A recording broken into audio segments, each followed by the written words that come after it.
উপমহাদেশের মধ্যে বাংলাদেশ সেই রাষ্ট্র যেখানে প্রকাশ্যে নবীকে বহুবার গালি দেওয়া হয়েছে এবং আমরা বেঁচেও আছি। আমাদের প্রশাসন বেঁচে আছে, সরকার বেঁচে আছে, কেউ কোনো অ্যাকশন নেয় না।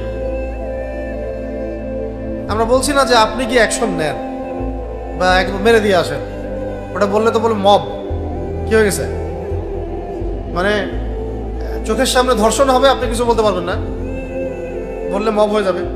একটা মহিলাকে রেপ করে পেটের বাচ্চা পর্যন্ত বের করে রাখলো কয়দিন আগে, একটা ফেসবুকে নিউজ আসলো না আজকে না কালকে, তা আপনি কিছু বলতে পারবেন না, মব হয়ে যাবে।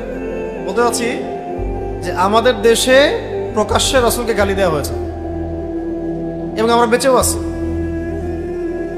যাদের তত্ত্বাবধানে পৃষ্ঠপোষকতায় এই কাজগুলো হয়েছে তাদের অনেকেই মুসলমান, আর এগুলো হওয়ার পরে যারা কোনো অ্যাকশন নেয় নাই তারাও অনেকেই মুসলমান। জনগণ একটু প্রতিবাদ করেছে কিন্তু কোনো কাজ হয়নি।